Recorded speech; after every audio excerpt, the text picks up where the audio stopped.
But start off with the basis of your trading system. Yeah. So before I start that, I believe the reason a lot of us do not find success, those who don't find success, because we have very money focused, money oriented mind.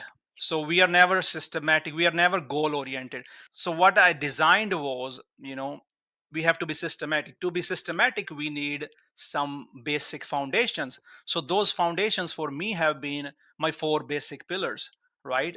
The first is system, the second is setups, third is goal, and fourth is risk. So now the most two important, when I keep talking about system setup, people are like, what do you mean, Rip? What are you keep talking about? Setups is what I trade, right? What's my setup today? If Tesla was breaking out on Morgan Stanley upgrade today, that was a setup. And what is a system? So system is how I trade it. Now I know I want to trade Tesla, but how do I trade it? That's my second pillar. That's my system. That's my technical system, which helps me where to enter, where to exit. So, and the third one is of course your risk. That's your risk management, position sizing, how much I'm going to buy Tesla so that I lose this much. And if, it has to be fixed risk.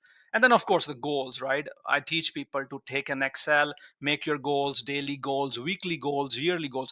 So my whole trading system is based upon these four pillars. And when I talk to people, they come to me and they say, hey Rip, I've been losing for years. And they just, even if they say whatever way we do, it goes the other way, I just ask them one simple question: what was the setup? Can you name me the last 5 setups you traded? They have no answer. They're like, yeah, we thought that company is looking really good. Somebody on Twitter said this should go up. We bought it. That's not a setup. Unless and until you can repeat a trade or investment rest of your life, you have no business taking that trade. If I'm trading Tesla today, and if somebody asks me, yes, can you trade it again? Then I can say yes. Next time Tesla does the same exact thing that it's doing today, next time Morgan Stanley has an upgrade or some other stock has an upgrade and it's doing the same thing, it's hitting my variables, is hitting my parameters, I will repeat again and again and again. But for example, one of my strategy is psychological numbers.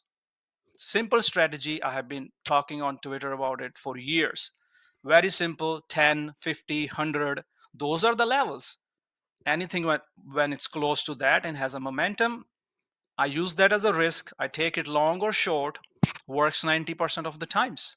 Just today, we bought Chipotle.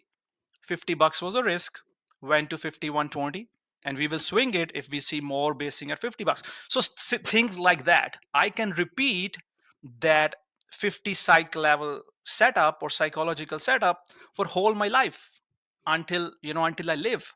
So that's the core principle of what I do and what I teach. And either it's a technical system, either it's my fundamental approach, like I do my growth investments, or anything I do, I should be able to repeat it again and again and again. If I'm just buying something, I heard a news, oh, there's a good news, click buy, and it's up $1-2, and I buy it and I sell it like after it moves 50 cent, that's fine. I made money that time, but next time I hear the news, I, I chase it, I will lose a lot of money. That's not a repeatable setup.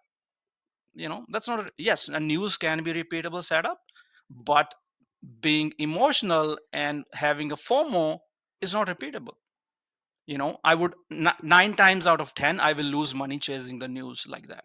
So that's why I try to teach people differentiate. That's why I build my EMA cloud system, my technical system, that helps people trade, right? Of course, then I have my setups, which is different. Everybody can find setups, that's not a problem, but I fix my setup is based upon my system, because my system tells me when I'm going short, when I'm going long, and if they don't show up, I don't trade.